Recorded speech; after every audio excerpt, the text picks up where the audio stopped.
Φίλοι μου, γεια σας. Στις 28 Ιουνίου του 1914, στο Σαράγεβο, έγινε μια δολοφονία που συντάραξε τον κόσμο. Ο Γαβρίλο Πρίντσιπ, αυτός που οι Αυστριακοί αποκαλούν τρομοκράτη και οι Σέρβοι πατριώτη, σκοτώνει τον διάδοχο του θρόνου της Αυστρο-Ουγγρικής Αυτοκρατορίας, τον Αρχιδούκα Φραγκίσκο Φερδινάνδο. Σκοτώνει εκείνον και τη σύζυγό του. Το γεγονός αυτό γίνεται το σημείο 0, η αρχή του Πρώτου Παγκοσμίου Πολέμου, για τον οποίο θα μιλήσουμε σήμερα.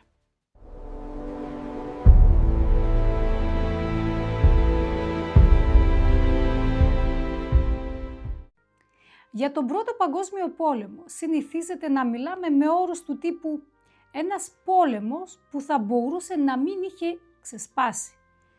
Διαβάζω τα σχόλιά σας και βλέπω ότι είστε άνθρωποι που στη μεγάλη τους πλειονότητα αγαπάτε την ιστορία. Γι' αυτό δεν θα επιτρέψουμε στον εαυτό μας τέτοιες διατυπώσεις. Κάθε πόλεμος θα μπορούσε να μην είχε ξεσπάσει. Οτιδήποτε θα μπορούσε να μην είχε συμβεί. Ας καταλάβουμε λοιπόν γιατί ξέσπασε αυτός. Ακούγεται πράγματι παράξενο. Στα Βαλκάνια πυροβόλησαν το διάδοχο της Αυστρο-Ουγγαρίας και ξαφνικά όλες οι χώρες παρασύρθηκαν σε πόλεμο. Πώς έγινε αυτό? Ο πόλεμος ξεκίνησε βέβαια με μία δολοφονία, αλλά η δολοφονία ήταν η αφορμή. Τα αίτια ήταν εντελώς διαφορετικά. Ας δούμε τον κόσμο όπως ήταν την παραμονή του πολέμου. Τι ανάγκασε όλες τις μεγάλες δυνάμεις να βυθιστούν σε αυτή τη φρικτή σύγκρουση. Είναι ολοφάνερο ότι η χώρα που πίεζε περισσότερο από κάθε άλλη προς τη σύγκρουση ήταν η Γερμανική Αυτοκρατορία. Γιατί συνέβη αυτό?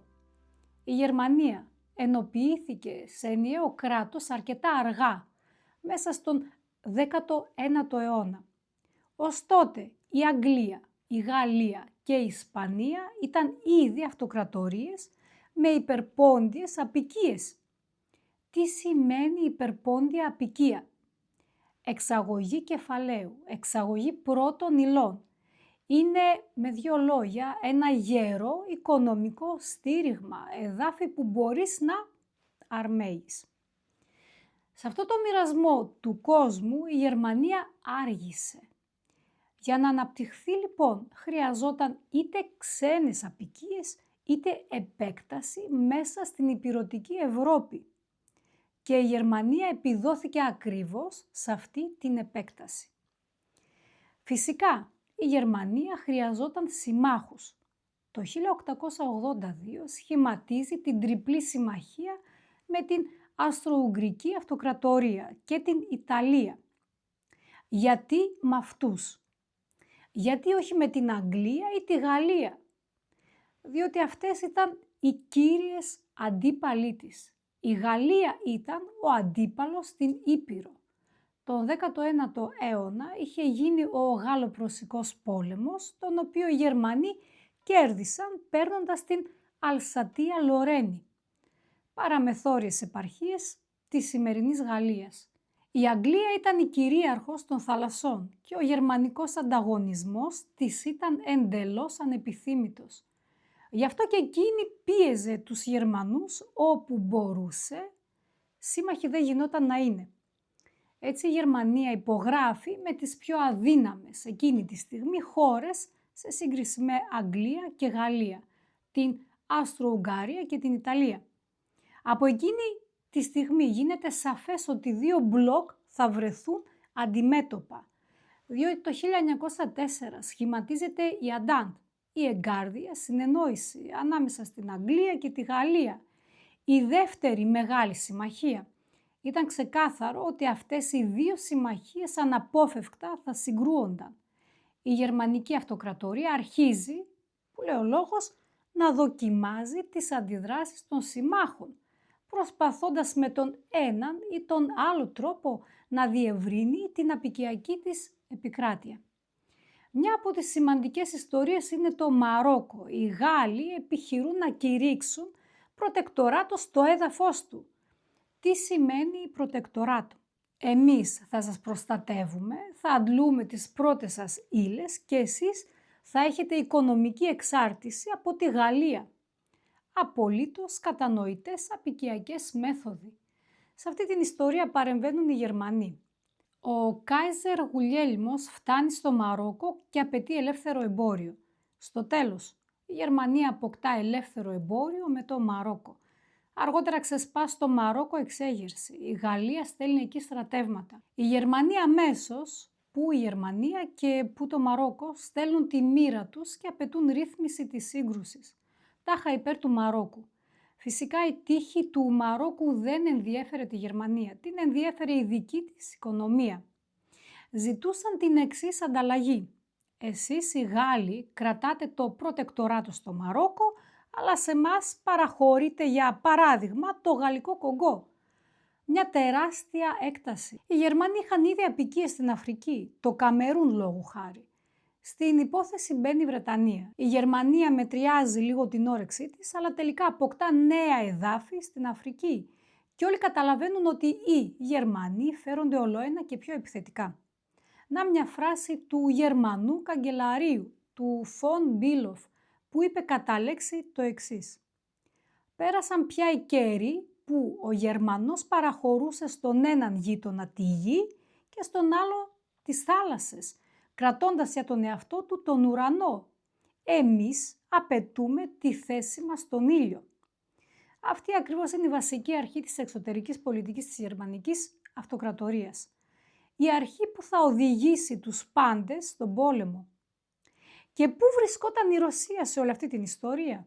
Από τις μεγάλες δυνάμεις, η Ρωσία είχε ίσως τα λιγότερα να κερδίσει από έναν παγκόσμιο πόλεμο.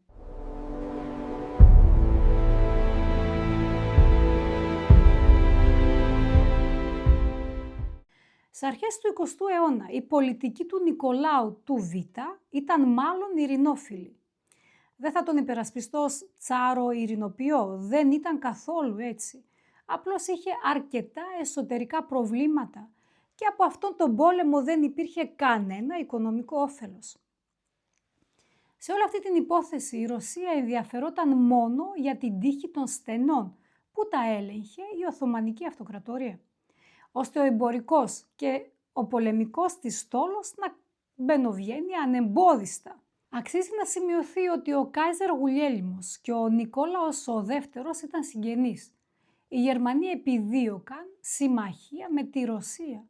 Υπήρχε οικονομική συμφωνία και ο Γουλιέλμος προσπάθησε να τη μετατρέψει σε στρατιωτική. Τον Νικόλαο τον απέτρεψαν οι υπουργοί του. Στο τέλος, η Ρωσία έγινε μέρος της Σαντάτ, δηλαδή της συμφωνίας με Αγγλία και Γαλλία.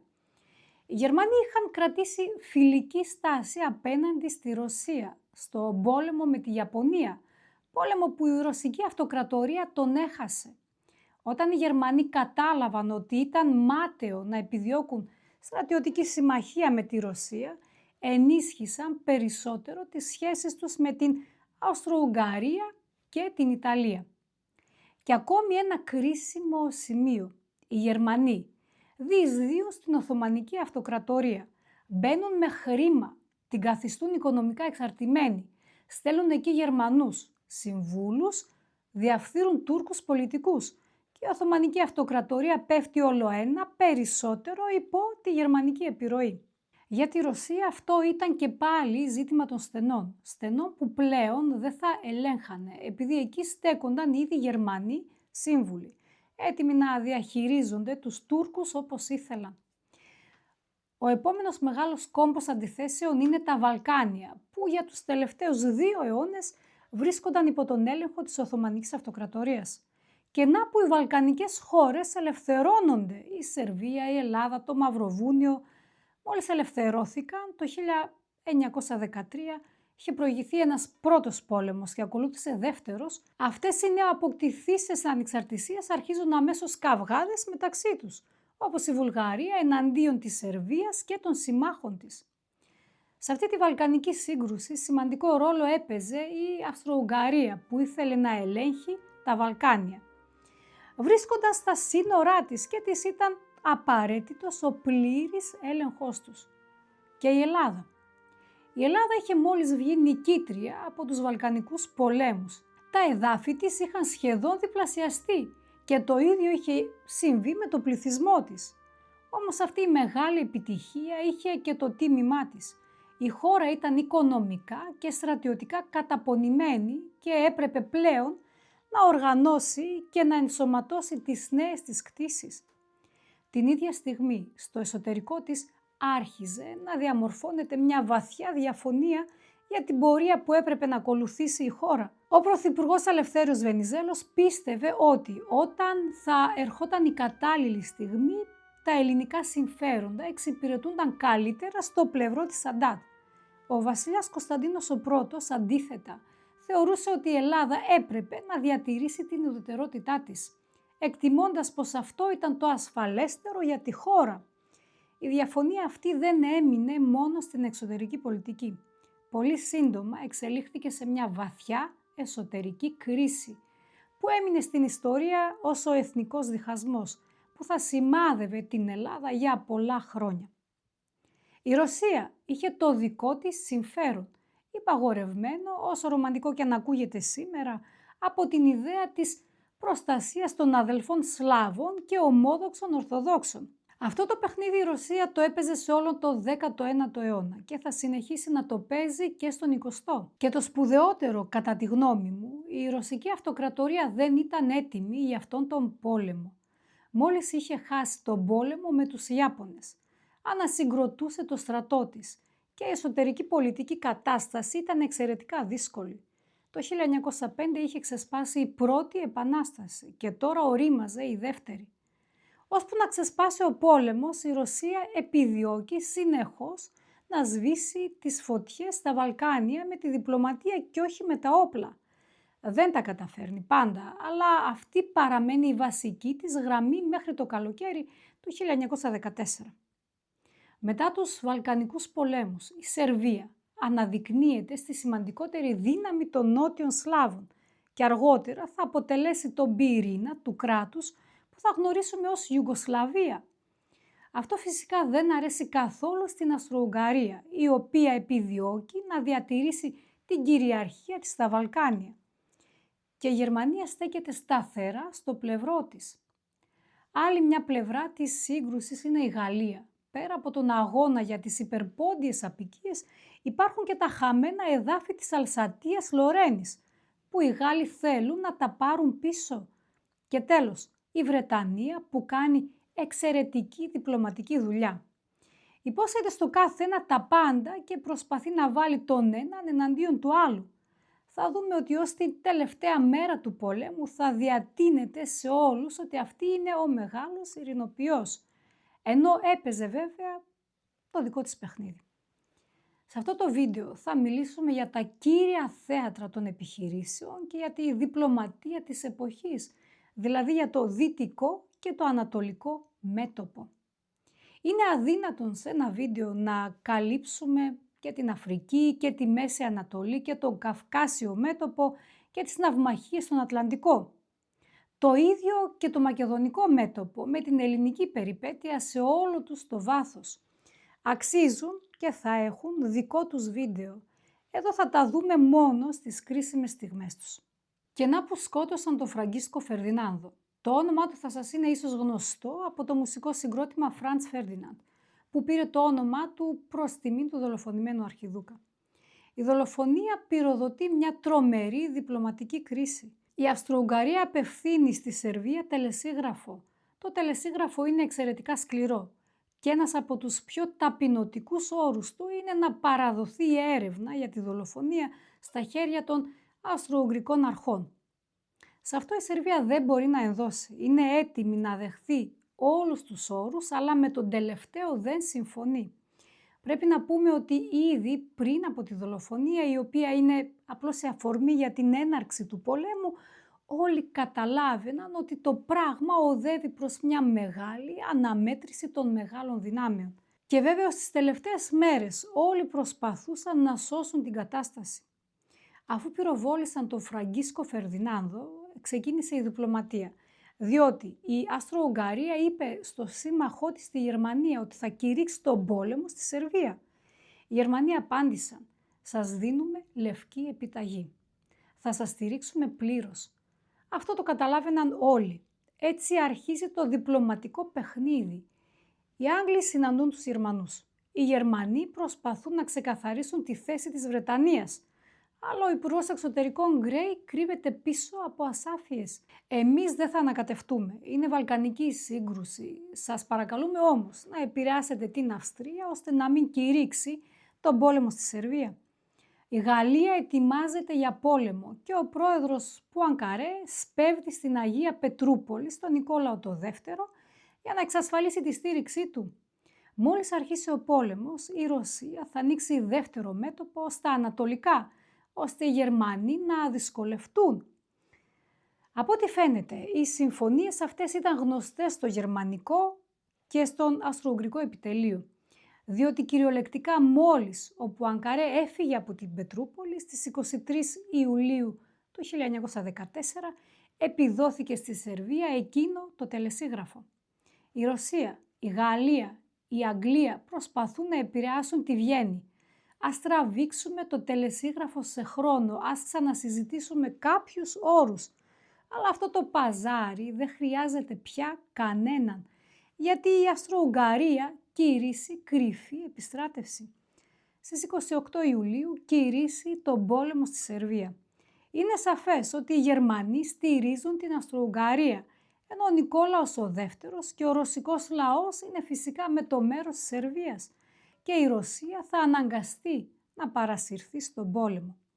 Εδώ αρχίζει μια αλληλογραφία ανάμεσα σε δύο συγγενείς, τον Νικόλαο το Β και τον Κάιζερ. Ας τη διαβάσουμε, είναι ένα πολύ ενδιαφέρον ντοκουμέντο. Στις 29 Ιουλίου, την επομένη της κήρυξης πολέμου από την Αυστρο-Ουγγαρία στη Σερβία, ο Νικόλαος γράφει στον Κάιζερ. «Χαίρομαι που επέστρεψες. Σε καλώ να με βοηθήσεις σε μια τόσο κρίσιμη στιγμή. Ένας άτιμος πόλεμος κηρύχθηκε εναντίον μιας αδύναμης χώρας. Η αγανάκτηση στη Ρωσία, την οποία συμμερίζομαι απόλυτα, είναι τεράστια. Προβλέπω ότι πολύ σύντομα η πίεση θα με λυγίσει και θα αναγκαστώ να λάβω έκτακτα μέτρα που μπορεί να οδηγήσουν σε πόλεμο. Για να αποφύγουμε μια συμφορά σαν τον γενικευμένο ευρωπαϊκό πόλεμο, σε οικετεύω, στο όνομα της παλιάς μας φιλίας, να κάνεις ό,τι περνά από το χέρι σου για να συγκρατήσεις τους συμμάχους σου, προτού πάνε πολύ μακριά. Υπογραφή Νίκη». Βλέπετε, η αλληλογραφία είναι απόλυτα οικία. Ο καγκελάριος απαντά στον Τζάρο την ίδια κιόλας μέρα. Με βαθύτατη ανησυχία πληροφορούμε την εντύπωση που προκαλούν στη χώρα σου οι ενέργειες της Αυστρίας εναντίον της Σερβίας. Η ανέντιμη προπαγάνδα που γινόταν επί χρόνια στη Σερβία ξεχύλισε σε ένα φρικτό έγκλημα, θύμα του οποίου έπεσε ο αρχιδούκας Φραγκίσκος Φερδινάνδος. Το πνεύμα που οδήγησε τους Σέρβους να σκοτώσουν τον αρχιδούκα και τη γυναίκα του εξακολουθεί να κυριαρχεί στη χώρα. Δεν αμφιβάλλω ότι θα συμφωνήσεις πως και εσύ και εγώ, όπως και κάθε ηγεμόνας, έχουμε κοινό συμφέρον να επιμείνουμε ώστε όσοι φέρουν την ηθική ευθύνη για αυτό το φόνο να λάβουν την τιμωρία που τους αξίζει. Σε αυτή την περίπτωση η πολιτική δεν παίζει κανέναν απολύτως ρόλο. Και συνεχίζει. Από την άλλη, κατανοώ πλήρως πόσο δύσκολο είναι για σένα και την κυβέρνησή σου να συγκρατήσετε την πίεση της κοινής σας γνώμης. Γι' αυτό εν ονόματι της εγκάρδιας και τρυφερής φιλίας που μας δένει εδώ και καιρό, θα χρησιμοποιήσω όλη μου την επιρροή για να πείσω τους Αυστριακούς να φτάσουν σε μια συμφωνία που θα σε ικανοποιεί ο πιστός και αφοσιωμένος φίλος και ξάδελφός σου Βίλι. Την ίδια στιγμή οι Γερμανοί ετοιμάζουν ήδη ολοταχώς το σχέδιο Σλίφεν για την εισβολή στο Βέλγιο, για να καταλάβουμε το επίπεδο της ειλικρίνειας. Στο επόμενο τηλεγράφημα, ο καγκελάριος ξαναγράφει στον Νικόλα ότι δεν μπορεί να θεωρήσει τις ενέργειες της Αυστρίας άτιμο πόλεμο, γιατί η Αυστρία ξέρει εκ πείρας ότι στις σερβικές υποσχέσεις στο χάρτη δεν μπορεί να βασιστείς. Ο Τσάρος απαντά στις 29 Ιουλίου, αλληλογραφούν κάθε μέρα, κυριολεκτικά σαν να ανταλλάσσουν μηνύματα. Σε ευχαριστώ για το συμφιλιωτικό φιλικό σου τηλεγράφημα. Την ίδια ώρα η επίσημη ανακοίνωση που παρέδωσε σήμερα ο πρεσβευτής σου στον υπουργό μου είχε εντελώς διαφορετικό τόνο. Σε παρακαλώ να μου εξηγήσεις αυτή τη διαφορά. Θα ήταν σωστό να ανατεθεί η λύση του αυστροσερβικού προβλήματος στη διάσκεψη της Χάγης. Πιστεύω στη σοφία και τη φιλία σου, ο αγαπών σε νίκη. Στις 30 Ιουλίου, ο Τσάρος γράφει ξανά εξηγώντας ότι τα στρατιωτικά μέτρα, δηλαδή η ρωσική επιστράτευση, αποφασίστηκαν 5 μέρες πριν ως προστασία απέναντι στις αυστριακές προετοιμασίες και ελπίζει με όλη του την καρδιά να μην εμποδίσουν τη μεσολάβηση του Κάιζερ. Ο Κάιζερ απαντά ότι ο πρεσβευτής του απλώς προειδοποίησε για τον κίνδυνο που εγκυμονεί η ρωσική επιστράτευση. Βλέπουμε δηλαδή τον Κάιζερ να λέει στον Νίκη, δηλαδή τον Νικόλαο το δεύτερο, ναι, πόλεμο δεν θέλω, αλλά δεν μπορώ να κάνω τίποτα. Οι Αυστριακοί είναι σύμμαχοί μου, τι να γίνει. Έτσι αλληλογραφούν ως την 1η Αυγούστου. Εκείνη τη μέρα ο Νικόλαος γράφει, έλαβα το τηλεγράφημά σου. Καταλαβαίνω ότι πρέπει να κηρύξεις επιστράτευση. Όμως επιθυμώ να λάβω από σένα την ίδια εγγύηση που σου έδωσα, ότι τα μέτρα αυτά δεν σημαίνουν πόλεμο και ότι θα συνεχίσουμε τις διαπραγματεύσεις για το καλό των χωρών μας και της παγκόσμιας ειρήνης, που είναι τόσο ακριβές στις καρδιές μας. Η παλιά ισχυρή μας φιλία πρέπει, με τη βοήθεια του Θεού, να αποτρέψει το αιματοκύλισμα. Με ανυπομονησία και πίστη σε σένα περιμένω την απάντησή σου. Ο Νικόλαος ολοφάνερα δεν ήθελε με κανέναν τρόπο αυτό τον πόλεμο. Ο Κάιζερ όμως το τηλεγράφημα της 1ης Αυγούστου αλλάζει τόνο. Ευχαριστεί, αλλά λέει ότι αφού δεν έλαβε σαφή καταφατική απάντηση ως το μεσημέρι, αναγκάστηκε να επιστρατεύσει το στρατό του και ζητάει άμεση, σαφή, καταφατική απάντηση ως τον μοναδικό τρόπο να αποφευχθεί η συμφορά. Πιέζει πλέον ανοιχτά. Όλα αυτά συμβαίνουν την 1η Αυγούστου, όταν τελειώνει η αλληλογραφία. Στις 31 Ιουλίου η Ρωσία κήρυξε επιστράτευση. Την 1η Αυγούστου η Γερμανία κήρυσε τον πόλεμο στη Ρωσία. Και άρχισε. Στη Ρωσία επικρατεί τρομερό αντιγερμανικό κλίμα. Στην Πετρούπολη καταστρέφουν γερμανικές επιχειρήσεις, σπάνε βιτρίνες. Η πατριωτική έξαρση είναι απίστευτη. Όταν ο Τσάρος κήρυσε τον πόλεμο, ο λαός του υποδέχεται σαν κορυφαίο γεγονός. Τρομερή στήριξη στον Νικόλαο, τρομερή στήριξη στο ρωσικό στρατό. Πείραξαν τους αδελφούς μας Σέρβους, οφείλουμε να σταθούμε στο πλευρό τους. Αλλιώς δεν γίνεται. Και αυτοί οι Γερμανοί, τα καθάρματα, μας κήρυξαν τον πόλεμο, ενώ εμείς δεν τους απειλήσαμε σε τίποτα. Η Αγία Πετρούπολη μετανομάζεται σε Πετρογκράτ, για να μην θυμίζει τίποτα γερμανικό. Το πιο εντυπωσιακό που μπορεί να διαβάσει κανείς για αυτόν τον πόλεμο είναι το εξής. Όλα τα γενικά επιτελεία της Γερμανίας, της Γαλλίας, της Βρετανίας, της Αυστρο-Ουγγαρίας, σε μικρότερο βαθμό της Ρωσίας, σχεδίαζαν να τελειώσουν τον πόλεμο σε 3 με 4 μήνες. 3-4 μήνες και τους νικάμε όλους. Ποια ήταν τα σχέδια? Οι Γερμανοί είχαν καταστρώσει χρόνια νωρίτερα το σχέδιο Σλίφεν. Τι προέβλεπε? Επίθεση στη Γαλλία με περικύκλωση από 2 πλευρές. Κοιτάξτε το χάρτη. Το πρώτο χτύπημα μέσα από την Αλσατία Λορένη προς το Παρίσι. Το δεύτερο μέσα από το Βέλγιο, ώστε να αποκοπεί η Γαλλία από τη μεταφορά αγγλικών δυνάμεων δια της μάχης. Περικύκλωση της Γαλλίας από 2 μεριές και τελείωμα της υπόθεσης σε 3-4 μήνες. Η Ρωσία δεν ήταν έτοιμη για πόλεμο και οι Γερμανοί το ήξεραν. Δεν φοβούνταν το άνοιγμα δεύτερου μετώπου. Είχαν μάλιστα και ένα ανέκδοτο. Θα γευματίσουμε στο Παρίσι και θα δειπνήσουμε στην Αγία Πετρούπολη. Οι Γάλλοι είχαν το δικό τους σχέδιο, το σχέδιο 17. Χτύπημα στη Γερμανία, πάλι μέσα από την Αλσατία Λορένη και ο πόλεμος ξεσπά. Μπαίνουν σε αυτόν όλες οι δυνάμεις. Στις 3 Αυγούστου η Γερμανία κήρυσε τον πόλεμο στη Γαλλία και εισβάλλει στο Βέλγιο. Στις 4 Αυγούστου η Βρετανία κηρύσσει επιτέλους τον πόλεμο στη Γερμανία. Στις 6 Αυγούστου η Αυστρο-Ουγγαρία κηρύσσει τον πόλεμο στη Ρωσία. Στις 9 Αυγούστου το Μαυροβούνιο κηρύσσει τον πόλεμο στη Γερμανία. Στις 11 Αυγούστου η Γαλλία στην Αυστρο-Ουγγαρία. Στις 12 Αυγούστου η Βρετανία στην Αυστρο-Ουγγαρία. Στις 22 Αυγούστου η Αυστρο-Ουγγαρία στο Βέλγιο. Στις 23 Αυγούστου η Ιαπωνία κηρύσσει τον πόλεμο στη Γερμανία. Θα ρωτήσετε, τι δουλειά είχαν οι Ιάπωνες? Η Ιαπωνία ήταν ήδη σύμμαχος της Βρετανίας και είδε στον πόλεμο μια μεγάλη ευκαιρία. Εκτιμούσε ότι η Αντάτ είχε περισσότερες πιθανότητες να επικρατήσει και ότι η Γερμανία, πολεμώντας ταυτόχρονα σε δύο μέτωπα, δύσκολα θα άντεχε. Έτσι μπήκε στον πόλεμο στο πλευρό της Αντάτ και έσπευσε να καταλάβει τις γερμανικές κτίσεις στην Άπο Ανατολή, κυρίως τη βάση του Τσινγκτάο στην Κίνα, καθώς και τα γερμανικά νησιά του Ειρηνικού. Παρόμοιες επιχειρήσεις ανέλαβαν και η Αυστραλία με τη Νέα Ζηλανδία, καταλαμβάνοντας γερμανικές αποικίες στον Ειρηνικό. Ό,τι έμεινε αφύλακτο γινόταν πολύ γρήγορα αντικείμενο διεκδίκησης.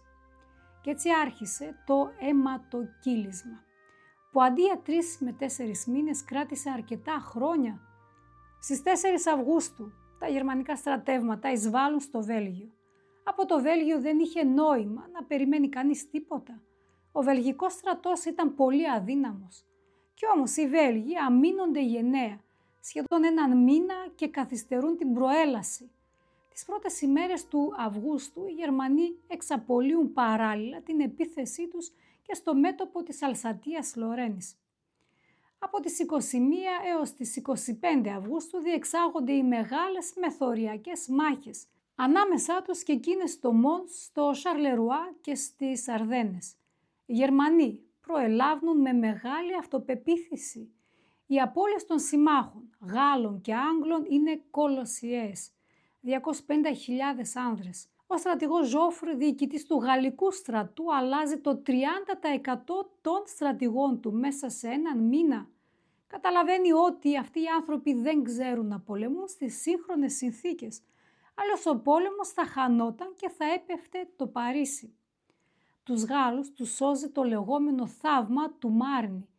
Στις 5 Σεπτεμβρίου οι Γερμανοί παίρνουν στην άμυνα καθώς η προέλασή τους έχει εξαντληθεί και η αλλαγή του σχεδίου τους δημιουργεί επικίνδυνα κενά στις γραμμές τους. Οι Γάλλοι το εκμεταλλεύτηκαν και τους χτύπησαν στο πλευρό. Για τη Γαλλία ήταν μια νίκη τεράστιας σημασίας, η σημαντικότερη απέναντι στη Γερμανία από τον Γάλλο-Πρωσικό πόλεμο. Ως τότε οι Γάλλοι έχαναν συνεχώς από τους Γερμανούς. Και τώρα το θαύμα του Μάρνη έγινε πραγματικότητα. Εδώ χρειάζεται μια μεγάλη παρένθεση. Το θαύμα του Μάρνη δύσκολα θα μπορούσε να συμβεί χωρίς το άνοιγμα του ανατολικού μετώπου από το ρωσικό στρατό. Διότι οι Γερμανοί αναγκάστηκαν να μεταφέρουν δυνάμεις στην Πρωσία και δεν μπόρεσαν να συγκεντρώσουν όλη τη σιδερένια αγροθιά τους για το χτύπημα στη Γαλλία. Τον Οκτώβριο και τον Νοέμβριο αρχίζει η περίφημη κούρσα προς τη θάλασσα. Κοιτάξτε το χάρτη. Όταν οι σύμμαχοι προσπαθούν να περικυκλώσουν τους Γερμανούς, οι Γερμανοί προσπαθούν να περικυκλώσουν τους συμμάχους. Κι έτσι από το Παρίσι φτάνουν τρέχοντας ως τη Βόρεια Θάλασσα. Μια σειρά συγκρούσεων που η ιστοριογραφία ονόμασε κούρσα προς τη θάλασσα. Ως το τέλος του χρόνου όλοι καταλαβαίνουν ότι οι απώλειες είναι φρικτές, ότι ρήγμα δεν μπορεί να γίνει και ότι η γερμανική προέλαση εξαντλείται. Το δυτικό μέτωπο εκτείνεται πλέον από τη Βόρεια Θάλασσα ως την Ελβετία και αρχίζει ο φρικτός πόλεμος των χαρακομμάτων. Στο ανατολικό μέτωπο η εκστρατεία ξεκινά καταστροφικά για τη Ρωσία. Οι Ρώσοι μπαίνουν στην Ανατολική Πρωσία. Το γερμανικό στρατό διοικεί ο μελλοντικός πρόεδρος της Γερμανίας, ο Χίντεμπουργκ. Συντρίβει τις δυνάμεις του Σαμσόνοφ και η ρωσική αυτή επίθεση ανάγκασε τους Γερμανούς να αποσπάσουν δυνάμεις από το δυτικό μέτωπο. Γεγονός που συνέβαλε έστω και εν μέρη στο θαύμα του Μάρνη. Στις 26 Αυγούστου διεξάγεται η μάχη του Τάνιμπεργκ, που τελειώνει με ήττα του ρωσικού στρατού. Ο διοικητής του μετώπου Ζλίνσκι πάβεται. Ο στρατηγός Σαμσόνοφ αυτοπυροβολείται. Η εκστρατεία στην Ανατολική Πρωσία καταλήγει σε ολοκληρωτική αποτυχία, με τρομερές απώλειες. Στις αρχές Αυγούστου αρχίζει η προέλαση του ρωσικού στρατού προς τα αυστρο-ουγγρικά σύνορα. Η λεγόμενη μάχη της Γαλλικίας Σε μέτωπο 500 χιλιόμετρων, ο ρωσικός στρατός καταλαμβάνει το Λβόβ, τη σημερινή Ουκρανική Λβίβ και το Γκάλιτς, και ο Αυστρο-Ουγγρικός στρατός στρέπεται σε υποχώρηση. Εδώ η Ρωσία έχει σημαντικές επιτυχίες. Ως το τέλος του χρόνου καταλαμβάνει την Ανατολική Γαλλικία και τη Μπουκοβίνα. Το μέτωπο σταθεροποιείται σχεδόν σε αδιάσπαστη γραμμή, με εξαίρεση μια προεξοχή που θα ονομαστεί προεξοχή της Βαρσοβίας. Η Βαρσοβία και η Πολωνία ανήκαν τότε στη Ρωσική Αυτοκρατορία. Στα Βαλκάνια τα πράγματα πάνε επίσης άσχημα, αλλά τώρα για την τριπλή συμμαχία. Η Αυστρο-Ουγγαρία πιστεύει ότι θα κατακτήσει τη Σερβία σε 3 ημέρες, ότι θα μπει βαδίζοντας στην πρωτεύουσα και θα κερδίσει τον πόλεμο. Οι Σέρβοι αντιστέκονται απεγνωσμένα, πρώτα αμήνονται, μετά τρέπουν τον Αυστρο-Ουγγρικό στρατό σε υποχώρηση. Γενικά, ο Αυστρο-Ουγγρικός στρατός θα πολεμήσει πολύ άσχημα σε αυτό τον πόλεμο. Χειρότερα θα πολεμήσουν μόνο οι Ιταλοί. Ο διοικητής Πότιορεκ πάβεται, προσέξτε, στη Γαλλία παύσεις, στη Ρωσία παύσεις, στην Αυστρο-Ουγγαρία παύσεις. Όλοι αυτοί οι στρατηγοί είχαν υποσχεθεί ότι θα τελείωναν τον πόλεμο σε 3 μέρες ή σε λίγους μήνες. Πολύ γρήγορα οι ανώτατες διοικήσεις καταλαβαίνουν ότι το επιτελείο πρέπει να αλλάξει. Και τέλος η Οθωμανική Αυτοκρατορία. Εκεί κυριαρχεί το κίνημα των νεότουρκων με 3 ηγέτες. Τον Ενβέρ Πασά, τον Ταλαάτ Πασά και τον Τζεμάλ Πασά. Ο Τζεμάλ έτεινε περισσότερο προς την ουδετερότητα και την αποφυγή άμεσης εμπλοκής. Ο Ταλαάτ έγερνε προς τη Γερμανία και ο Ενβέρ, ο πιο φιλογερμανικός από τους 3, ουσιαστικά έσπρωξε την Οθωμανική Αυτοκρατορία προς τη σύγκρουση και τη συμμαχία με τις κεντρικές δυνάμεις. Ακολουθεί ο βομβαρδισμός της Σεβαστούπολης και η Ρωσική Αυτοκρατορία κηρύσσει τον πόλεμο στην Οθωμανική. Σε αυτό το πλαίσιο αξίζει να σημειωθεί ότι οι ελληνικοί πληθυσμοί της Οθωμανικής Αυτοκρατορίας στον Πόντο και στη Μικρά Ασία αντιμετώπιζαν τη Ρωσική Αυτοκρατορία με έντονη συμπάθεια, βλέποντας την ως πιθανό προστάτη απέναντι στην Οθωμανική εξουσία. Δεν μιλάμε για ενιαία στρατιωτική στάση, αλλά για ένα υπόγειο ρεύμα προσδοκίας που θα παίξει ρόλο στις εξελίξεις των επόμενων ετών. Αργότερα αυτή τη χαρά θα την πληρώσουν πολύ ακριβά όταν πέσει η Ρωσική Αυτοκρατορία. Αλλά αυτή είναι μια άλλη ιστορία, την οποία θα τη δούμε σε άλλη ευκαιρία. Δημιουργείται το Καυκάσιο μέτωπο, όπου ο Ρωσικός στρατός σημειώνει αρχικά σημαντικές επιτυχίες, σε αντίθεση με άλλα μέτωπα. Όμως η εμπλοκή με τους Οθωμανούς έχει σοβαρό αντίκτυπο. Τα στενά κλείνουν και δεν επιτρέπεται η διέλευση ούτε πολεμικών ούτε εμπορικών πλοίων των συμμάχων. Η Ρωσία αποκόπτεται σε μεγάλο βαθμό από τους συμμάχους της και μπορεί να λάβει βοήθεια κυρίως μέσω 2 διαδρόμων, του Αρχάγγελσκ και του Βλαντιβαστόκ, όπως θα συμβεί και στον Δεύτερο Παγκόσμιο Πόλεμο. Στο τέλος της χρονιάς, λοιπόν, έχουμε ένα αδιάσπαστο μέτωπο που εκτείνεται από τη Βόρεια Θάλασσα μέχρι τη Μαύρη Θάλασσα. Να, ο Παγκόσμιος Πόλεμος.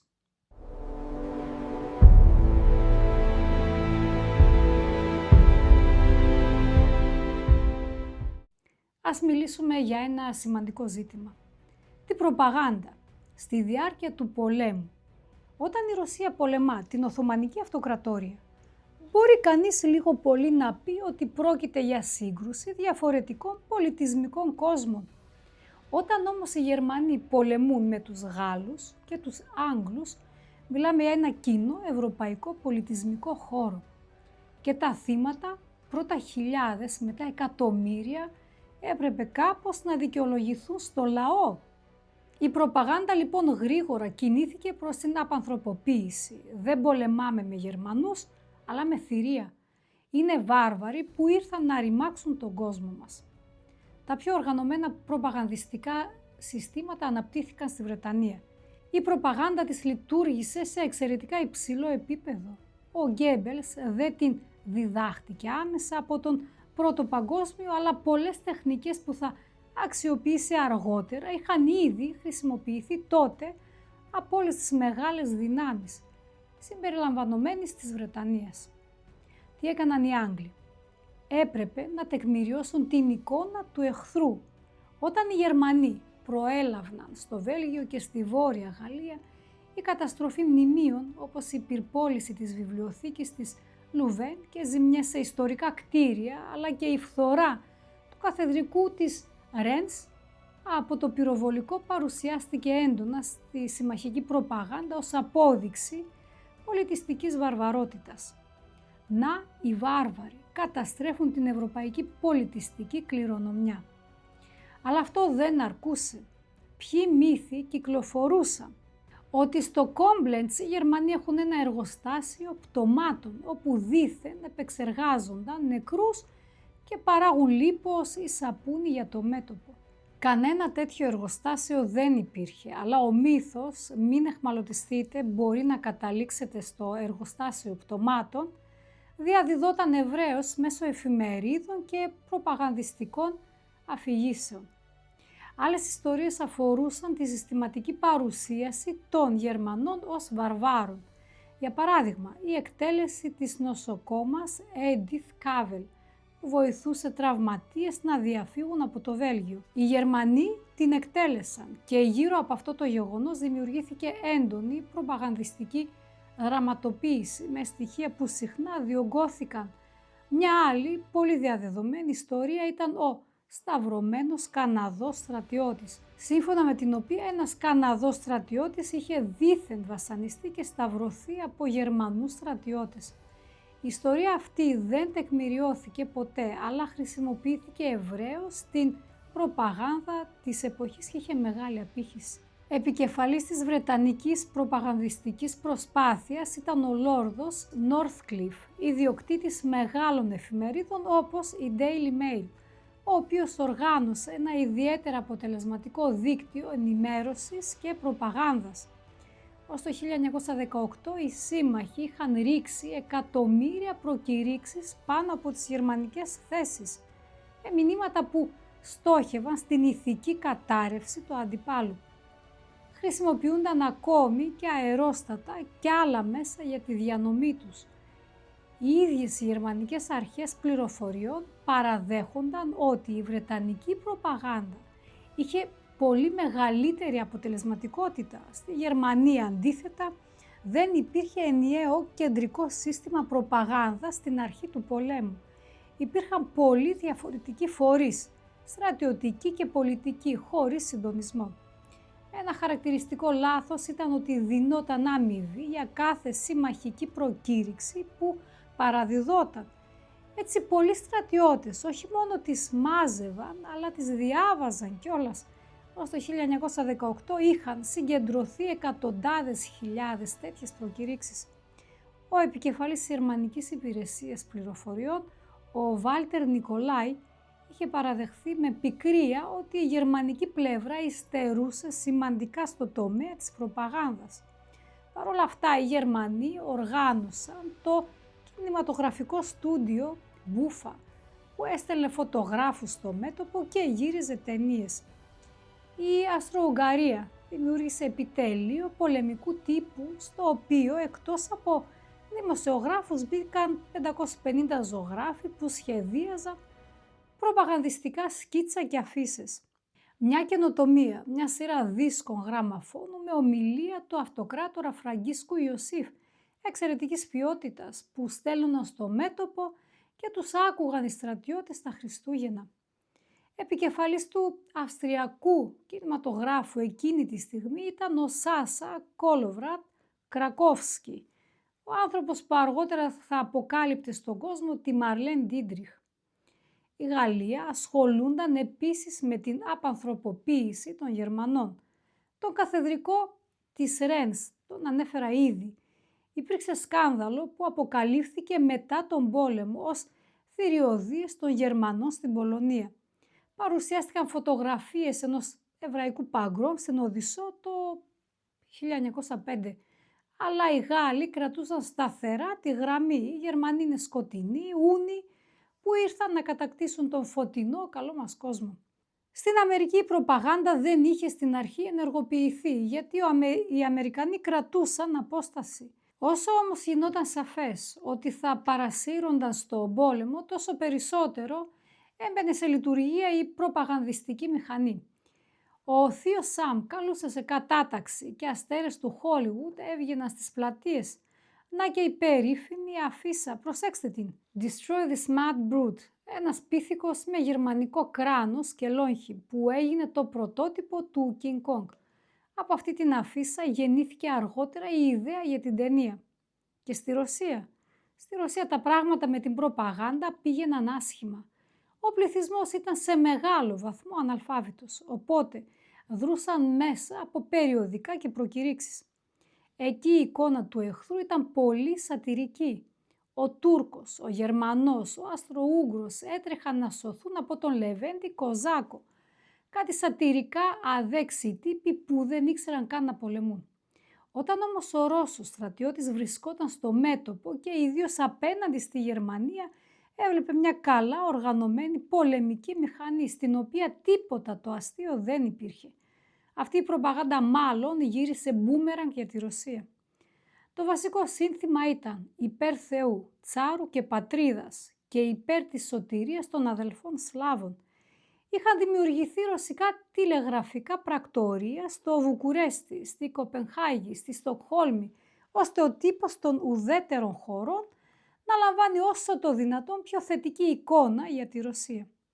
Ήταν τόσο αποδοτικά που το 1916 τα έκλεισαν. Δεν έφερναν κανένα όφελος.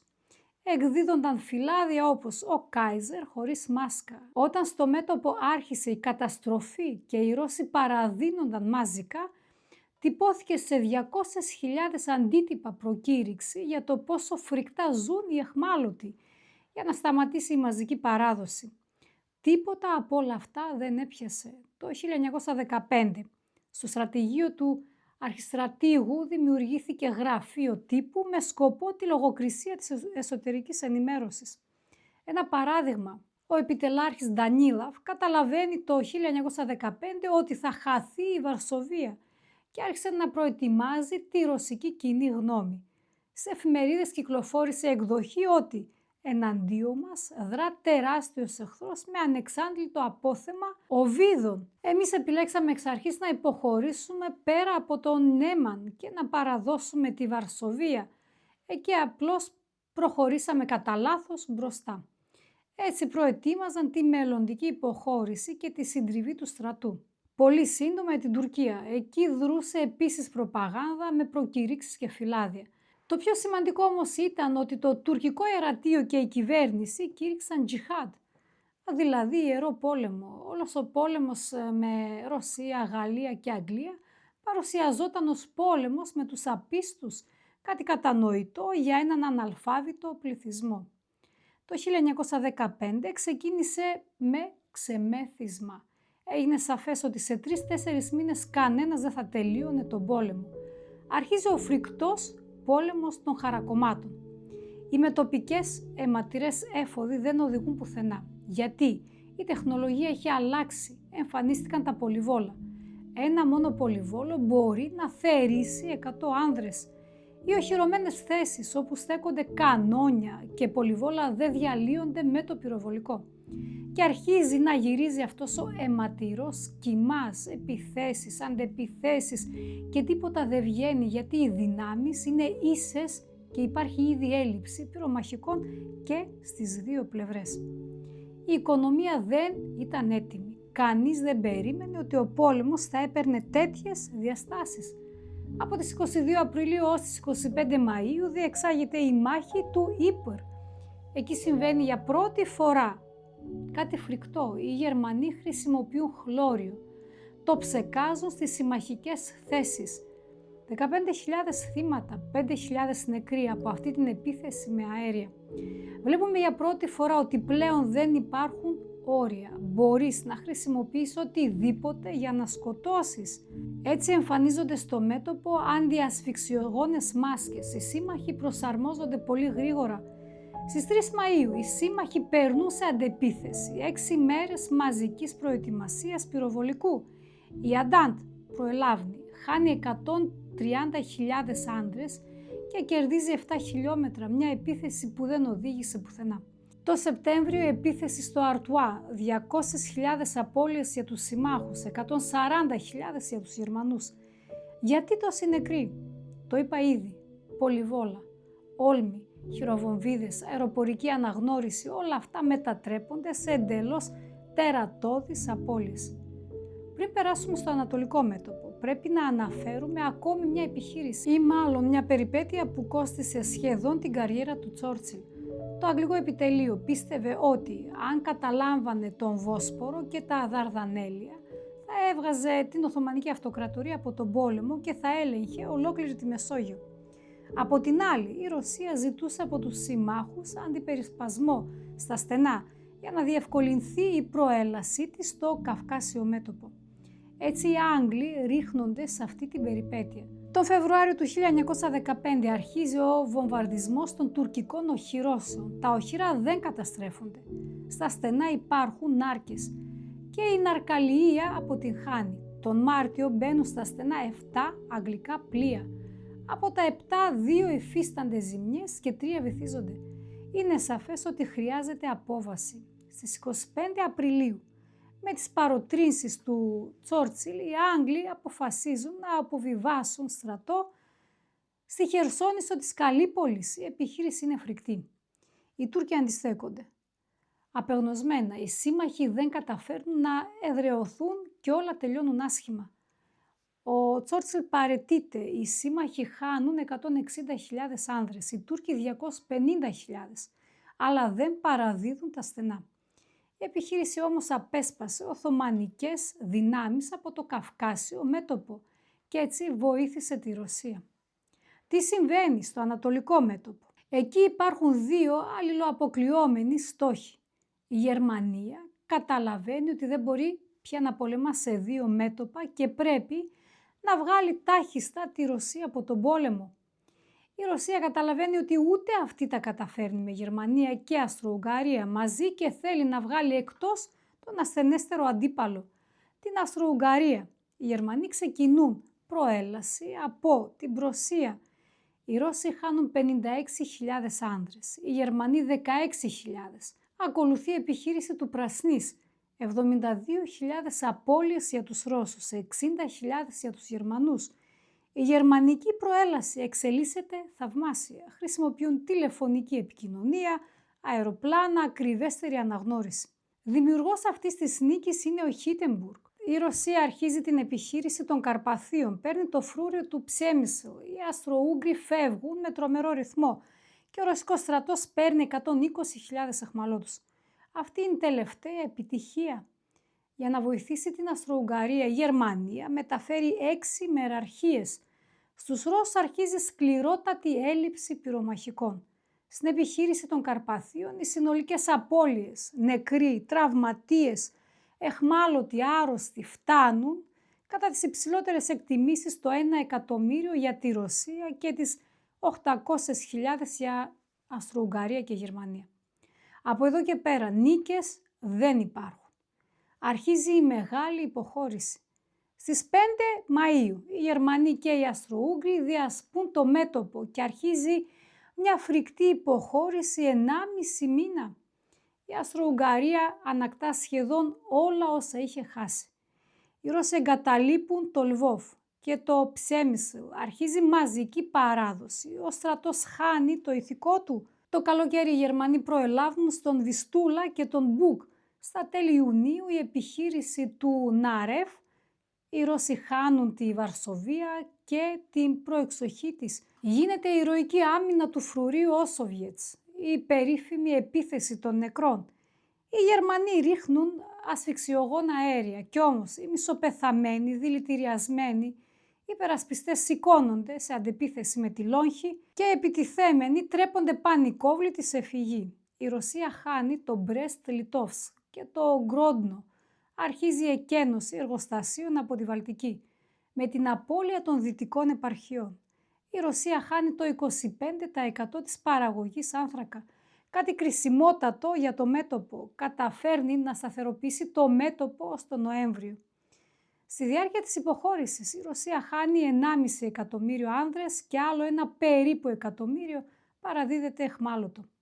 Έτσι το μέτωπο σχηματίζει πλέον ευθεία γραμμή από την Βαλτική έως και τη Μαύρη Θάλασσα και η προεξοχή της Βαρσοβίας εξαλείφεται. Η Ρωσία στο χείλος του γκρεμού.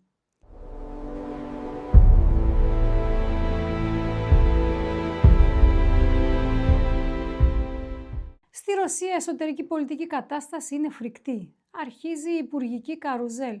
Το πολεμικό φρόνημα καταραίει. Ο στρατός αρχίζει να αποσυντίθεται. Ξεκινά η μπολσεβίκικη προπαγάνδα μέσα στις τάξεις του. Στο εσωτερικό η Ρασπουτινάδα. Ο Ρασπούτιν και η αυτοκράτηρα κατηγορούνται για συνεργασία με τους Γερμανούς και το αντιτσαρικό κλίμα φουντώνει. Άλλο ένα σκάνδαλο.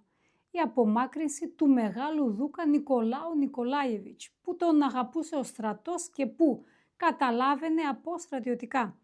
Τον στέλνουν στο Καυκάσιο μέτωπο και ο Τσάρος Νικόλαος ο Β' αναλαμβάνει ο ίδιος την ηγεσία ολόκληρου του στρατού. Από εδώ και πέρα όλες οι ήττες θα χρεώνονται προσωπικά σε αυτόν και αυτό για εκείνον θα τελειώσει με την παραίτησή του.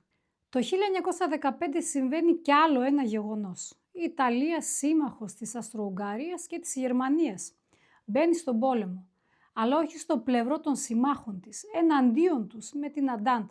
Πώς έγινε αυτό? Με τη μυστική διπλωματία των Άγγλων. Παρέσυραν την Ιταλία υποσχόμενοι και καταβάλλοντας μεγάλα δάνεια που η Ιταλία θα τελείωνε να τα ξεπληρώνει το 1975. Τις υπόσχονται εδαφικά κέρδη σε βάρος της Αυστρο-Ουγγαρίας. Νότιο Τυρόλο, Δαλματία, Αλβανία, μέρος των Βαλκανίων, Λιβύη.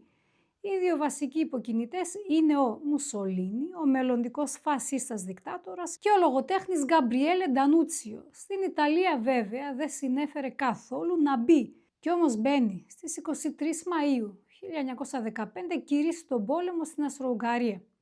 Αρχίζει η σειρά των μαχών στον Ιζόντσο.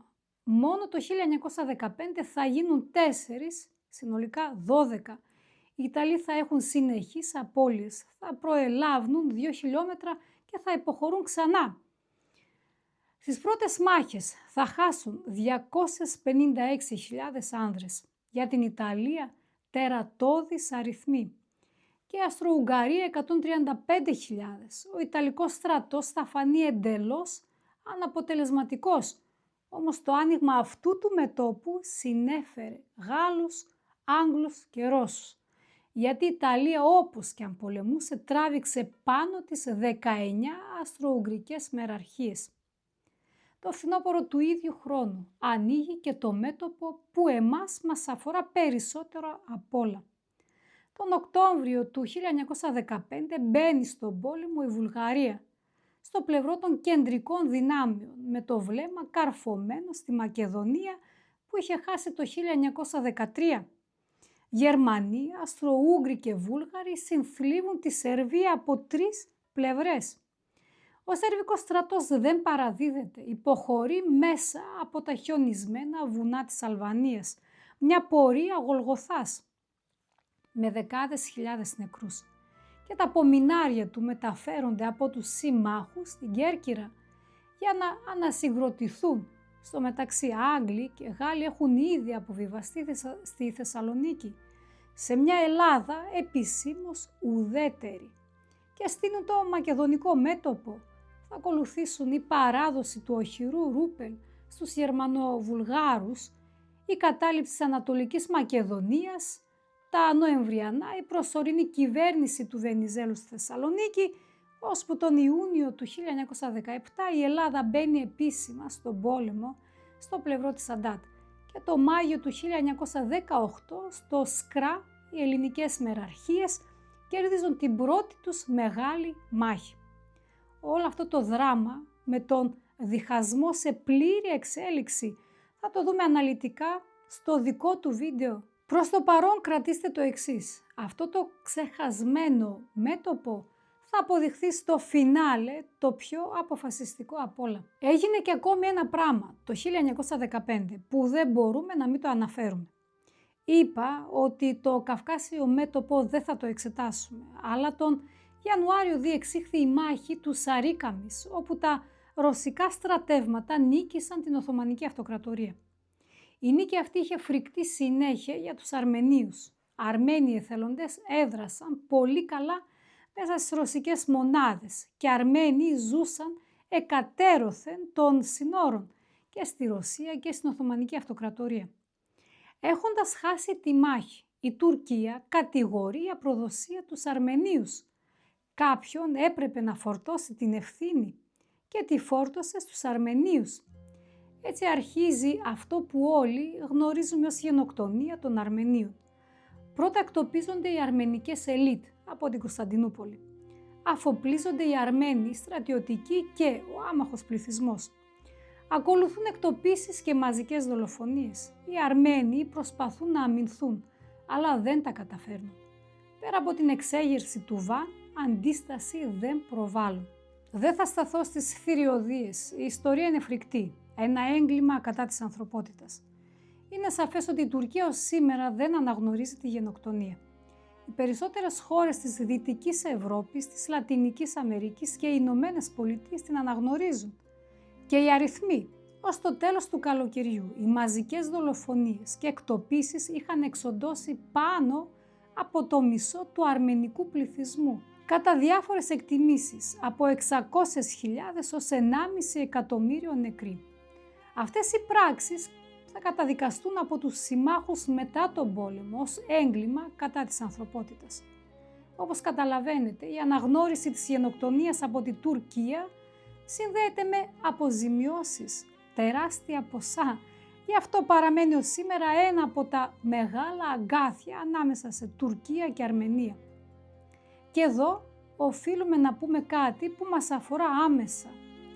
Οι Αρμένοι δεν ήταν οι μόνοι. Ο ίδιος μηχανισμός στράφηκε και κατά των Ελλήνων της Αυτοκρατορίας και κατά των Ασσυρίων. Ήδη από το 1914, πριν καν μπει η Τουρκία στον πόλεμο, ξεκινούν οι διωγμοί στην Ανατολική Θράκη και στα μικρασιατικά παράλια.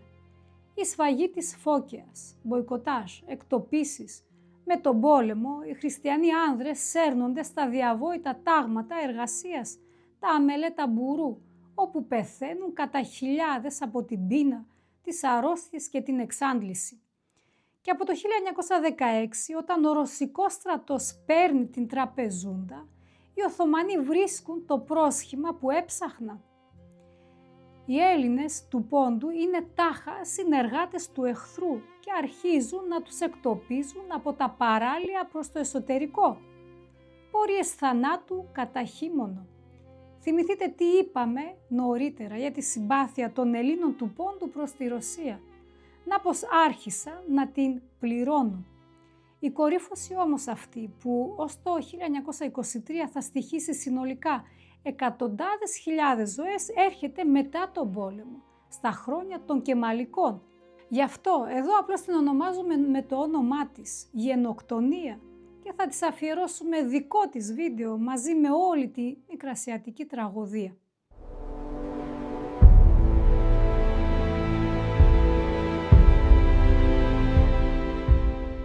Το 1916 ξεκινά με τη φρικτή κρεατομηχανή του Βερντέν.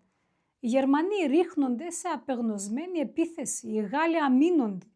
Η κρεατομηχανή του Βερντέν κρατά 131 μέρες και αλέθη 65 γαλλικές και 50 γερμανικές μεραρχίες. Οι Γερμανοί χρησιμοποιούν για πρώτη φορά φλογοβόλο, εκείνες οι φλεγόμενες ρήπες που πλημμυρίζουν τα χαρακόμματα, προκαλούν τρόμο στους συμμάχους. Κάνουν επίσης μια πολύ σημαντική ανακάλυψη. Τα αεροπλάνα του Πρώτου Παγκοσμίου ήταν ατελή. Ο έλικας μπροστά δυσκόλευε τη σκόπευση. Οι Γερμανοί συγχρονίζουν το πολυβόλο με τον έλικα ώστε να πυροβολεί ακριβώς στα κενά ανάμεσα στα πτερύχια. Έτσι η γερμανική αεροπορία αρχίζει να αποκτά υπεροχή στον αέρα. Το Βερντέν δεν φέρνει σε κανέναν τίποτα. Το μέτωπο μένει σταθερό. Οι δύο πλευρές χάνουν συνολικά περίπου 700.000 άνδρες. Λίγο περισσότερους οι Γάλλοι. Οι σύμμαχοι επιχειρούν αντιπερισπασμό και αρχίζει η μάχη του Σόμ. Εδώ οι Άγγλοι εφαρμόζουν δύο καινοτομίες. Πρώτον, υπονόμους, αφού τα χαρακόμματα δεν παίρνονται από αέρος και τα οχύρα δεν διαλύονται με πυροβολικό. Σκάβουν στοές. Στο Σόμ άνοιξαν 19 τέτοιες στοές, ανατείναξαν τη γερμανική γραμμή και όρμησαν. Δεύτερον, στις 15 Σεπτεμβρίου εφαρμόζουν για πρώτη φορά τάγκς. Δείτε πως έμοιαζαν. Όταν 32 τάγκς σύρθηκαν προς τα γερμανικά χαρακόμματα, ξέσπασε φυγή. Δεν γινόταν να ανατινάξεις αυτόν τον όγκο. Και εκείνος προχωρούσε. Αργότερα αποδείχτηκε ότι από τα 32 μόνο 18 διένυσαν 5 χιλιόμετρα. Σε άλλο τελείωνε η βενζίνη, άλλο έσβηνε, άλλο έπεφτε σε χαντάκι. Δεν ήταν ακόμη τα πραγματικά τάγκς, αλλά γεννήθηκε μια νέα δύναμη στο μέτωπο, οι θωρακισμένες γροθιές, που θα κυριαρχούσαν στον Δεύτερο Παγκόσμιο Πόλεμο. Η μάχη του Σόμ τελειώνει με 800.000 απώλειες των συμμάχων, έναντι 538.000 και το μέτωπο μένει εκεί που ήταν. Στο γερμανικό επιτελείο γίνονται αλλαγές. Ο Χίντεμπουργκ, νικητής της Ανατολικής Εκστρατείας, αναλαμβάνει αρχηγός του Γενικού Επιτελείου, επικεφαλής δηλαδή όλου του γερμανικού στρατού. Στο Ανατολικό συμβαίνει το γεγονός που έμεινε γνωστό ως διάσπαση του Μπρουσίλοφ. Μιλώντας για τις κρεατομηχανές του Βερντέν και του Σόμ, πρέπει να πούμε ότι οι σύμμαχοι στένευαν σε έμψυχο δυναμικό. Για να ελαφρύνουν τη θέση τους, ζήτησαν από τη Ρωσία να ξεκινήσει αμέσως προέλαση, ώστε να τραβήξει πάνω της τους Γερμανούς. Η Ρωσία, εκπληρώνοντας το συμμαχικό της καθήκον, οργανώνει τη διάσπαση του Μπρουσίλοφ, μια βοηθητική επιχείρηση για το δυτικό μέτωπο.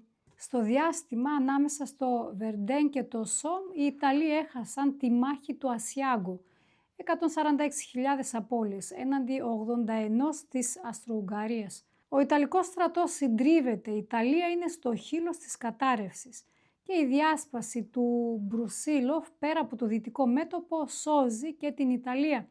Ξεκινά στις 4 Ιουνίου, ταυτόχρονα σε 13 σημεία του μετώπου. Η Αυστρο-Ουγγαρία μεταφέρει μεραρχίες από το Ιταλικό μέτωπο και 2 γερμανικές μεραρχίες αποσύρονται από το δυτικό, πράγμα που διευκολύνει τους Άγγλους. Τελικά, οι Ρώσοι αποθούν τον εχθρό 120 χιλιόμετρα και παίρνουν τη Βολινία, τη Μπουκοβίνα και μέρος της Γαλλικίας. Αυστρο-Ουγγαρία και Γερμανία χάνουν 750.000 άντρες. Άλλους τόσους χάνει η Ρωσία, συνολικά 1,5 εκατομμύριο. Κατά τα λόγια του ίδιου του Μπρουσίλοφ, η διάσπαση δεν απέφερε στρατηγικά ωφέλη στη Ρωσία. Έσπασε όμως την πολεμική μηχανή της Αυστρο-Ουγγαρίας που δεν μπορεί πλέον να πολεμά στο ίδιο επίπεδο. Άλλη μια συνέπεια ήταν η είσοδος στον πόλεμο της Ρουμανίας, η οποία τελικά προσχώρησε στην Αντάντ και κήρυξε τον πόλεμο σε Γερμανία, Αυστρο-Ουγγαρία και Οθωμανική Αυτοκρατορία, για να συντριβεί και να βγει εκτός ως το τέλος της χρονιάς. Ο απολογισμός του 1916 είναι καταστροφικός. Σε όλα τα μέτωπα, 6 εκατομμύρια νεκροί χωρίς τους αμάχους, 10 εκατομμύρια τραυματίες, οικονομίες εντελώς εξαντλημένες. Το Νοέμβριο του 1916 η Γερμανία προτείνει στους συμμάχους ειρήνη χωρίς προσαρτήσεις. Σταματάμε εκεί που είμαστε, δεν πολεμάμε άλλο, γιατί κανείς δεν μπορεί πια να πολεμήσει. Ας πούμε 2 λόγια για την καθημερινότητα. Ο πόλεμος μένεται στο μέτωπο. Τι γίνεται όμως στα μετώπισθεν? Είναι προφανές ότι καμία οικονομία δεν αντέχει, ούτε η αγγλική, ούτε η γερμανική, ούτε η γαλλική, ούτε η ρωσική. Οι στρατιώτες τροφοδοτούνται άσχημα, καλύτερα από όλους τρώνε οι Γάλλοι. Κατά τις μαρτυρίες, στα χαρακόμματά τους υπάρχει πάντα τύρι και κρασί. Οι Άγγλοι έχουν ουίσκι, οι Ρώσοι ποτοαπαγόρευση, στο μέτωπο επικρατεί φρικτή ανθυγιεινότητα. Ψήρες, αρουραίοι, απέσια χαρακόμματα. Οι Ρώσοι θυμούνται ότι όταν έπαιρναν γερμανικά χαρακόμματα έβρισκαν εκεί καλοφτιαγμένα καταφύγια, ξύλο, ακόμη και λουτρά, ενώ τα δικά τους ήταν όλα άθλια. Παντού οικονομικός αποκλεισμός. Η Ρωσία λαμβάνει βοήθεια μόνο από Βλαντιβαστόκ και Αρχάγγελσκ. Η Γερμανία είναι πλήρως αποκλεισμένη από τον Αγγλικό στόλο στη Βόρεια Θάλασσα. Οι Γάλλοι εφοδιάζονται από Ισπανούς και Πορτογάλους που δεν πολεμούν. Η Αγγλία υποφέρει επίσης γιατί όλα τα νιοπομπικά καραβάνια από την Αμερική βρίσκονται διαρκώς υπό την επίθεση του γερμανικού υποβρυχιακού στόλου που δρά πολύ αποτελεσματικά. Στη θάλασσα, γενικά, οι Γερμανοί δεν τα πάνε καλά με τον στόλο Επιφανείας. Το 1914 χάνουν 2 ναυμαχίες. Πρώτα στο Χέλιγκολαντ και έπειτα στα ανοιχτά της Νότιας Αμερικής, όπου ο ναύαρχος Σπέε αρχικά νικά τους Άγγλους κοντά στη Χιλή και μετά συντρίβεται και χάνεται μαζί με τη μοίρα του. Το 1915 οι Γερμανοί κηρύσσουν ολοκληρωτικό υποβρυχιακό πόλεμο και βυθίζουν κάθε πλοίο που κατευθύνεται προς τα Βρετανικά νησιά. Και ένα φρικτό γεγονός. Στις 7 Μαΐου οι Γερμανοί βυθίζουν το Λουζιτάνια, ένα τεράστιο υπεροκεάνιο μεγάλο σαν το Τιτανικό που έπλεε από την Αμερική. Χάνονται άμαχοι επιβάτες και ναυτικοί. Οι Γερμανοί ισχυρίζονται το πλοίο μετέφερε και όπλα. Πεθαίνουν Αμερικανοί πολίτες και στην Αμερική σηκώνεται κύμα. Θα αφήνουμε τους Γερμανούς να βυθίζουν τα πλοία μας? Πρέπει να τους πολεμήσουμε. Δεκαετίες αργότερα, καταδύσεις στο ναυάγιο θα επιβεβαιώσουν ότι μετέφερε όντως πυρομαχικά. Οι Γερμανοί αρχίζουν βομβαρδισμούς του Λονδίνου με τα τεράστια αερόπλια Τσέπελιν. Δείτε πώς έμοιαζαν, που πετούν πολύ ψηλότερα από τα αεροπλάνα. Εκείνη τη στιγμή δεν υπάρχει τρόπος να καταρριφθούν. Στις 31 Μαΐου του 1915 γίνεται ο πρώτος βομβαρδισμός. Στις 8 Σεπτεμβρίου ένα Τσέπελιν πλησιάζει αόρατο και βομβαρδίζει κοντά στον καθεδρικό του Αγίου Παύλου, που γλιτώνει ως εκ θαύματος. Η υλική ζημιά είναι μικρή, αλλά η ψυχολογική τεράστια. Αρχίζουν να επινοούν όπλα, βελάκια για να τρυπούν το περίβλημα, εκρηκτικές σφαίρες, τεράστιους χάλκινους σωλήνες για να ακούν τους κινητήρες, πυροβολείς που τα παγιδεύουν στο νυχτερινό ουρανό για να τα χτυπήσει το πυροβολικό. Η γερμανική αεροπορία πάντως φάνηκε εκπληκτική. Ο θρυλικός κόκκινος βαρώνος ο Φον Ρίχτχοφεν, το αεροπλάνο του ήταν βαμμένο κόκκινο, εξού και το παρατσούκλι. Κατέριψε ένα απίστευτο νούμερο, 82 εχθρικά αεροσκάφη. Δείτε πώς έμοιαζαν αυτά τα ξύλινα τέρατα που παρόλα αυτά πετούσαν. Τον Ρίχτχοφεν τον παρακαλούσαν να αποσυρθεί γιατί ο μύθος του ήταν τόσο ισχυρός που αν τον σκότωναν θα έπληπτε βαριά το ηθικό. Δεν αποσύρθηκε. Το 1918 καταρρίφθηκε και σκοτώθηκε. Η μοίρα του με όλα τα αεροπλάνα κόκκινα λεγόταν υπτάμενο τσίρκο και επικεφαλής της θα γινόταν ο Χέρμαν Γκέρινγκ, ένας από τους μελλοντικούς ηγέτες της ναζιστικής Γερμανίας. Στη θάλασσα οι Γερμανοί δρούν άσχημα, με το στόλο Επιφανείας αλλά εξαιρετικά με τα υποβρύχια. Έπειτα οι Άγγλοι αρχίζουν να συνοδεύουν τις νιοπομπές τους με πολεμικά πλοία. Δεν υπάρχουν ακόμη βόμβες βυθού ούτε σόναρ. Το υποβρύχιο εντοπίζεται μόνο όταν ανεβαίνει σε βάθος περισκοπίου. Οι Άγγλοι επινοούν ένα κόλπο, το πλοίο Παγίδα, ένα σκάφος που μοιάζει εμπορικό και πλέει μόνο του. Το γερμανικό υποβρύχιο βλέποντας το αφύλακτο αναδύεται για να μην σπαταλήσει ακριβά τορπίλι και τα πυροβολεί. Τότε το εμπορικό ξεσκεπάζεται, αποδεικνύεται πολεμικό και βυθίζει το υποβρύχιο. Παρ' όλα αυτά η κυριαρχία στη θάλασσα ανήκε στον Αγγλικό στόλο, που ήταν 40% μεγαλύτερος και αποτελεσματικότερος. Στην επιφάνεια οι Γερμανοί δεν ήξεραν να πολεμούν. Κάτω από αυτήν όμως έχτισαν ένα εξαιρετικό υποβρυχιακό στόλο που θα συνέχιζε και στον Δεύτερο Παγκόσμιο Πόλεμο.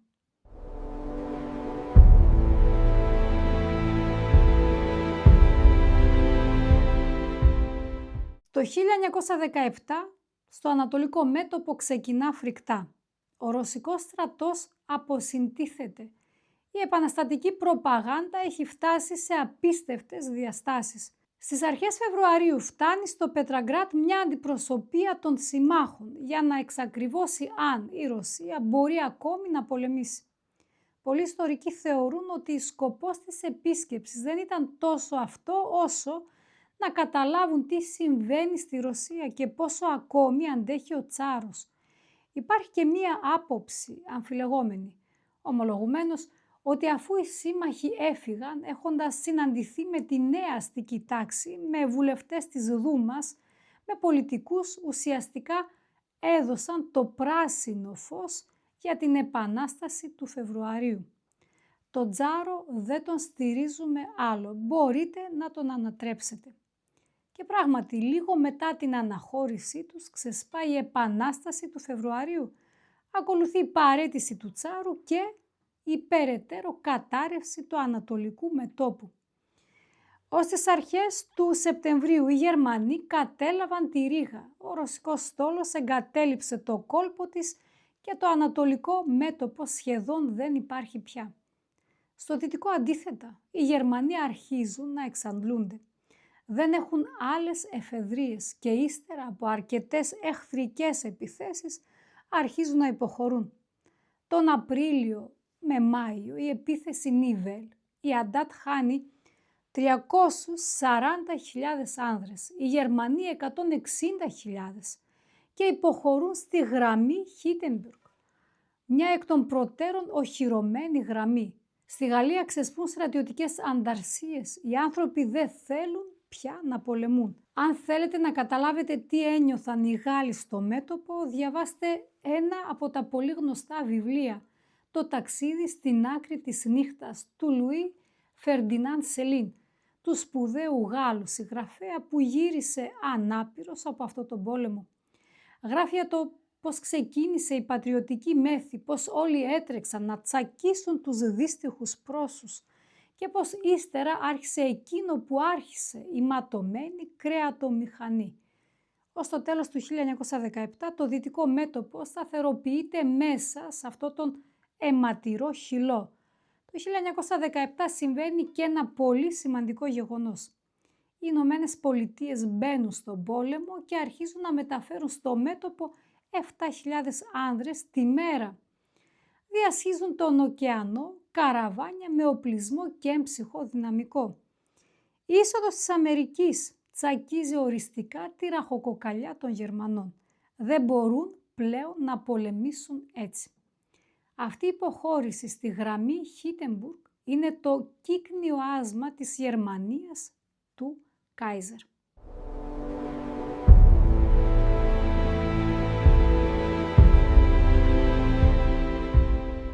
Με την έλευση του 1918 το ανατολικό μέτωπο εξαφανίζεται. Στη Ρωσία γίνεται πρώτα η επανάσταση του Φεβρουαρίου, μετά του Οκτωβρίου, έπειτα ο Λένιν υπογράφει τη συνθήκη του Μπρέστ-Λιτόφσκ.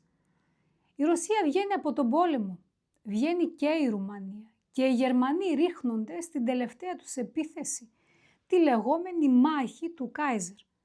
Από τις 21 Μαρτίου ως τις 18 Ιουλίου του 1918.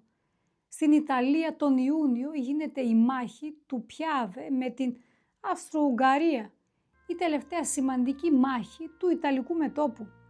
Στο πρώην Ανατολικό μέτωπο οι Γερμανοί αφήνουν 60 μεραρχίες που στην Ουκρανία και τη Λευκορωσία επιδίδονται στην εξαγωγή αγροτικών προϊόντων, σιτάρι, ζώα, ελπίζοντας να στηρίξουν έτσι την οικονομία τους. Δεν τους βοηθά σε τίποτα. Στις 8 Αυγούστου αρχίζει η επίθεση των 100 ημερών, της Αντάτ. Σε μία μέρα οι Γερμανοί χάνουν 30.000 άνδρες. 16.000 παραδίνονται. Το μέτωπο διασπάται σε βάθος 12 χιλιόμετρων. Ήδη στις 14 Αυγούστου ο Χίτεμπουργκ γράφει στον Κάιζερ «Ο στρατός δεν μπορεί να πολεμήσει άλλο».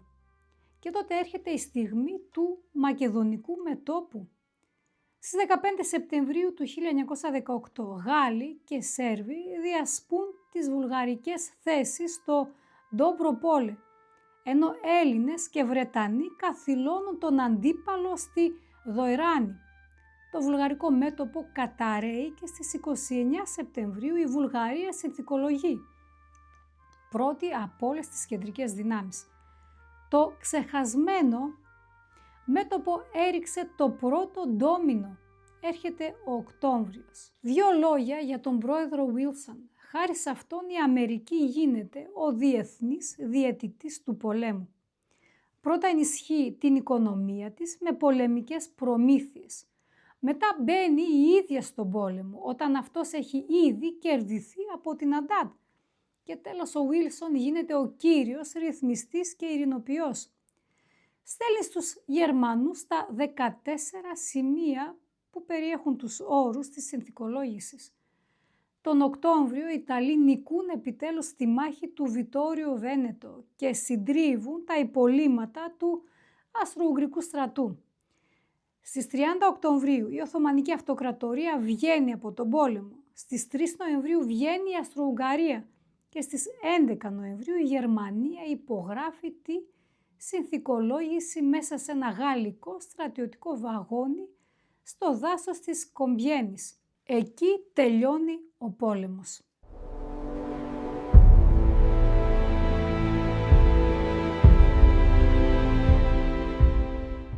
Τι έφερε λοιπόν ο πόλεμος? Με μία φράση. Ο αναμοιρασμός του κόσμου ολοκληρώθηκε. Η Γερμανία όχι μόνο δεν πήρε αυτό που ήθελε, αλλά έχασε και τα τελευταία. Η Γερμανική Αυτοκρατορία κατέρευσε, έγινε επανάσταση. Εγκαθιδρύθηκε η δημοκρατία της Βαϊμάρης. Κατέρευσε η Αυστρο-Ουγγαρία. Ενδιαφέρουσα λεπτομέρεια, ο Φραγκίσκος Φερδινάνδος, με τη δολοφονία του οποίου ξεκίνησε ο πόλεμος, είχε σχέδιο για ομοσπονδιακές Ηνωμένες Πολιτείες της Μεγάλης Αυστρίας. Ήθελε να δώσει αυτονομία σε όλους και στα βαλκανικά εδάφη. Ίσως, αν δεν τον είχαν σκοτώσει, να μην είχε γίνει κανένας πόλεμος, αλλά τον σκότωσαν. Η Οθωμανική Αυτοκρατορία διαλύθηκε. Εκεί γίνεται επανάσταση και αναδεικνύεται η μορφή του Ατατούρκ, που στην Γαλλίπολη είχε φανεί εξαιρετικός αξιωματικός. Οι Ηνωμένες Πολιτείες Αμερικής ενισχύθηκαν απίστευτα. Οι Γερμανοί έχασαν όλες τις αποικίες τους, που μοιράστηκαν στους νικητές. Μέρος στη Γαλλία, μέρος στην Αγγλία, μέρος στη Νέα Ζηλανδία, στην Αυστραλία, στη Ιαπωνία. Το Βέλγιο, η Ελλάδα, η Ιταλία που πήρε το Νότιο Τυρόλο και η Ρουμανία κέρδισαν εδάφη. Η Γαλλία πήρε επιτέλους πίσω την Αλσατία και τη Λορένη. Η Σερβία σχημάτισε τη Ιουγκοσλαβία και έγινε η κύρια δύναμη στα Βαλκάνια. Η Ιαπωνία πήρε τις γερμανικές βάσεις στη Κίνα. Υπό βρετανική εντολή της κοινωνίας των εθνών πέρασαν το Ιράκ, η Παλαιστίνη, η Ταγκανίκα και μέρος του Καμερούν. Είναι και αυτό κομμάτι του διπλωματικού πολέμου, του μεγάλου παιχνιδιού της Βρετανίας με τα αραβικά κράτη, που τα ξεσήκωσε εναντίον των Τούρκων. Υπάρχει εδώ η υπέροχη αληθινή ιστορία του Λόρενς της Αραβίας. Σχηματίζεται το έδαφος που αργότερα θα ονομαστεί κράτος του Ισραήλ, επίσης υπό βρετανική εντολή. Η Γαλλία παίρνει Συρία και Λίβανο, το Βέλγιο τη Ρουάντα, η Ιαπωνία γερμανικά νησιά, η Αυστραλία τη Νέα Γουινέα, η Νέα Ζηλανδία τη Δυτική Σαμόα. Ένα αληθινό συμπόσιο.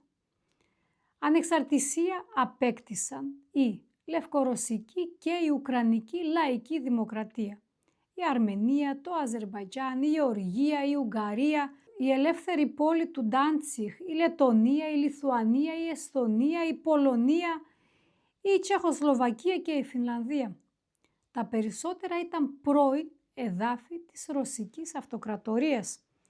Η Ουγγαρία και η Τσεχοσλοβακία γεννήθηκαν από τη διάλυση της Αυστρο-Ουγγαρίας. Το Ντάντσιχ αποσπάστηκε από τη Γερμανία. Η Ρωσική Αυτοκρατορία δεν υπάρχει πια. Αποτέλεσμα του Πρώτου Παγκοσμίου Πολέμου ήταν ο χάρτης της Ευρώπης που λίγο πολύ γνωρίζουμε σήμερα. Ένας νέος παγκόσμιος χάρτης, η άνοδος της Αμερικής, η κατάρρευση 4 αυτοκρατοριών και η ήττα του βασικού επιτεθέμενου της Γερμανίας. Και πόσο κόστισε όλο αυτό σε ανθρώπινες ζωές.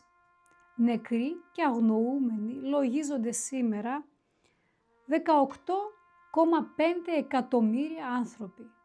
Τότε, όπως και τώρα, είναι τερατώδεις αναντικατάστατες απώλειες. Αυτό κόστισε ο Πρώτος Παγκόσμιος Πόλεμος, που έφερε ασύλληπτο πόνο, κατεστραμμένες πόλεις και νεκρούς, οι οποίοι όπως σύντομα θα φαινόταν χάθηκαν για το τίποτα. Διότι ακολούθησε η συνθήκη των Βερσαλιών. Στις 28 Ιουνίου του 1919 επιβλήθηκαν στη Γερμανία αποζημιώσεις και περιορισμοί στη στρατιωτική της ισχύ. Οι Γερμανοί γονατίστηκαν και υποτίθεται ο επιτιθέμενος δεν θα ξανασηκωνόταν ποτέ. Όμως καλύτερα από όλους μίλησε για αυτή την ανακοχή ο αρχιστράτηγος των συμμαχικών δυνάμεων, ο Γάλλος Φερδινάνδος Φως. Αυτό δεν είναι ειρήνη, είναι ανακοχή για 20 χρόνια. Έπεσε μέσα σχεδόν στην ημέρα. 20 χρόνια και 2 μήνες αργότερα ξέσπασε ο Δεύτερος Παγκόσμιος Πόλεμος. Και πολύ σύντομα, στην αρχή του, η Γαλλία θα υπέγραφε μια εξίσου ταπεινωτική συνθηκολόγηση μέσα στο ίδιο εκείνο βαγόνι, στο ίδιο δάσος της Κομπιένης, που οι Γερμανοί θα κουβαλούσαν επίτηδες εκεί για να εξαναγκάσουν συμβολικά τους Γάλλους να υπογράψουν. Και ο Δεύτερος Παγκόσμιος Πόλεμος θα είναι ακόμη πιο τερατώδης, με ακόμη πιο σύγχρονα μέσα θανάτου. Και κανένα από τα προβλήματα δεν λύθηκαν κατά τον Πρώτο Παγκόσμιο Πόλεμο.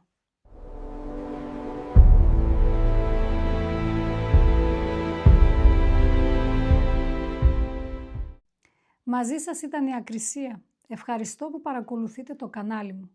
Κάντε εγγραφή, αφήστε το σχόλιο σας, μοιραστείτε το με φίλους. Τα λέμε στο επόμενο βίντεο. Μέχρι τότε να είστε καλά.